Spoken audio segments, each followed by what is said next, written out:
Hey guys, Ashley Francis with Blue Sage Counseling and Wellness, your holistic psychotherapist here in Charlotte, North Carolina. Today I'm going to be making video 1 of 3 on clinical depression. So the first video is going to be on the signs and symptoms of depression, as well as the difference between sadness and depression. And then the second video is going to be on different types of negative thoughts. So in that video, we'll talk about the different categories of negative thoughts, where they tend to come from, why they keep us stuck, and so forth. And then the third video is going to be on coping skills, ways to deal with clinical depression. So without further ado, I'm going to jump into our first topic, the difference between sadness and depression. So this is by far one of the most common questions that I get. Oftentimes people are, they're not feeling good. They know that they're experiencing some unpleasant symptoms, and it's happening maybe a little bit more than they would like, but they're just not sure if this is this sadness or is this depression. So I want to take a little bit of time to clear that up.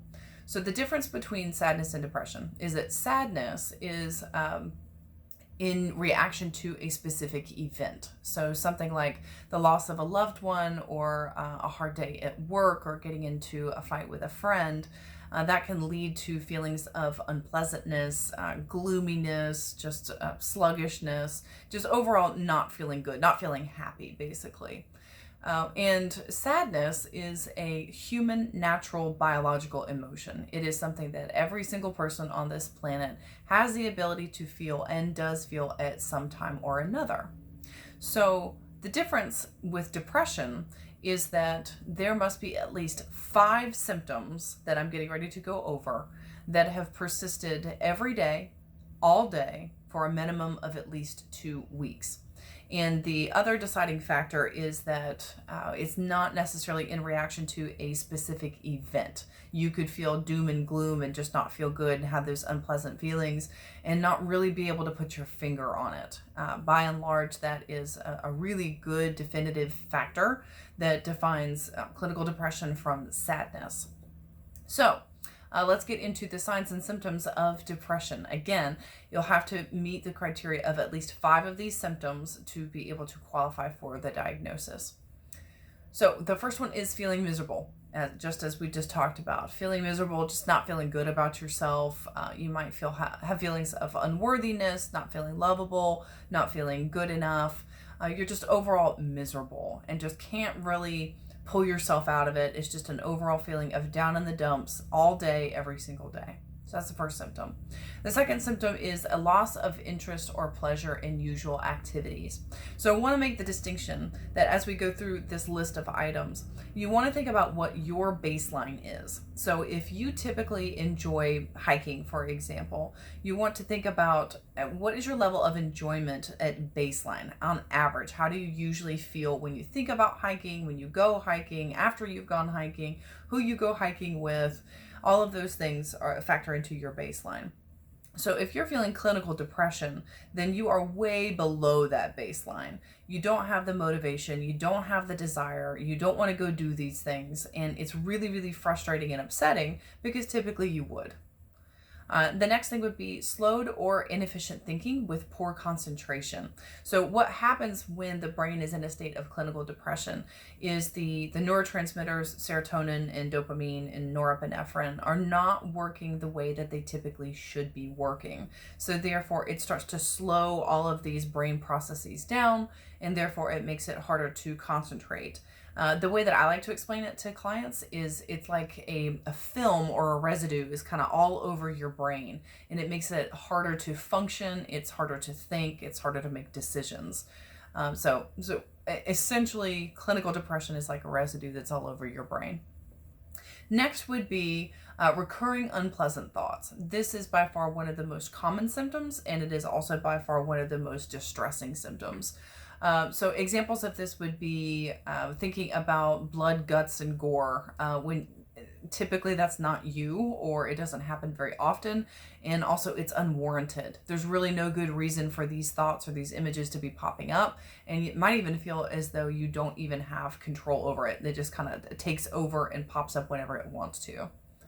So next would be thoughts that you would be better off dead. So this one is also a really challenging one, but it's actually pretty common to have that thought go through your head that I'm so miserable, I'm a burden to myself, I'm a burden to my family, I'm a burden to my boss and my colleagues. I might as well just not be here because what's my purpose? I'm not feeling any joy. I'm just sitting here taking up space. What's the use? So that's also another symptom.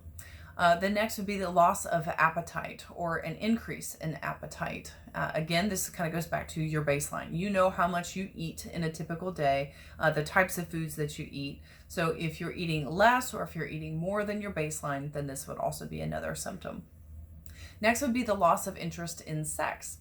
As human beings, we are sexual beings, and therefore, if things are operating efficiently, then we will have a sex drive. And again, you know what your baseline sex drive is. This will vary from person to person. It also varies from gender to gender as well. So if you are not having an interest in sex the way that you normally do, this could possibly be a sign as well.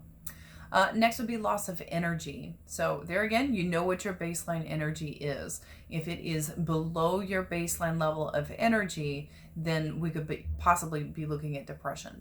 This goes back to everything kind of slowing down. Next would be loss of sleep or disruption of sleep. So everyone knows that it's recommended to get at least 8 hours of sleep.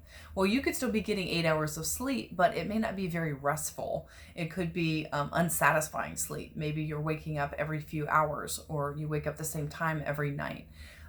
So what it leads to is fatigue during the day. So you're either not getting enough sleep or the sleep is not restful, and that can also be a symptom of depression as well. And lastly would be slowed activity and speech. So this kind of goes back to some of the other symptoms as well.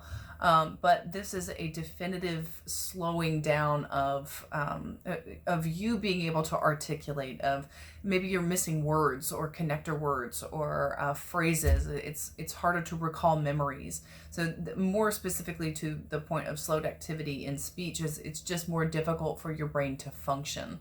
And you can go around feeling as though you're in a fog. So these are the main symptoms. Those are just 10.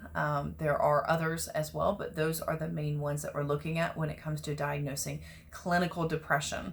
So again, I want to emphasize that these symptoms, you have to have at least 5 of the symptoms that I listed.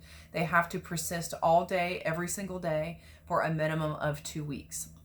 Now, the most important thing that I want to emphasize here is that now you've listened to this list, you've evaluated for yourself, and now you're feeling like, oh, yeah, I've got at least 5 of those symptoms. Yeah, this has been going on for longer than 2 weeks. Oh, shoot, I've got this, I have clinical depression. Not so fast. What I would urge, or what you must do, is go to a licensed, trained mental health professional, because there are other factors that go into this as well. There's other parts of assessment that could play a part in possibly leading to a different diagnosis, or it actually could be sadness disguised as depression.